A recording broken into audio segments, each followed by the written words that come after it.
Okay, Mr. Ladd and baby Emily here, and we're going to talk today about author's purpose to persuade. Now, you've already written down the objective here, so you're just going to want to add to it in your reading notebook. You can just make that table, which I'll show you here in a minute, and you can add to that table. But our objective, again, is to refer to details and examples in a text when explaining what the text says and when making inferences or guesses about the text.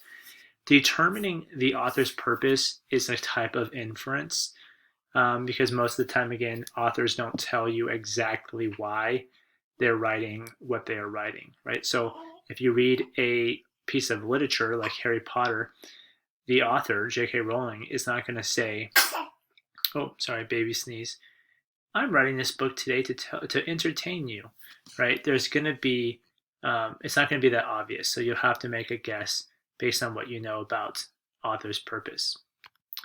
Okay, and our primary objective here is to determine and analyze author's purpose and to support that with information from the text.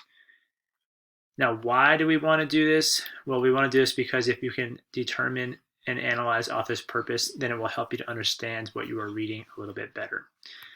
Now, again, as far as question-answer relationships go, there isn't going to be an answer right there in the text, or really there's not going to be an answer anywhere in the book for the most part, because in most types of writing, the author's not going to tell you exactly why they are, exactly why they're writing the book or the story or the article.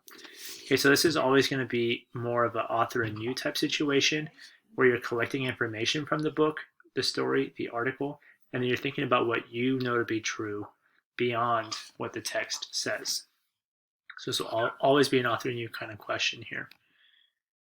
Oops, forgot to put an animation in.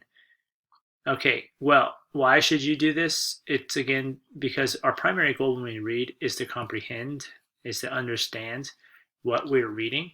And so understanding author's purpose is one thing that can help us to better understand what we are reading. When we understand author's purpose, we'll better understand like what we should be looking for in a book. And also there's something called text structure, which we'll talk about later. But understanding author's purpose can help us with that as well.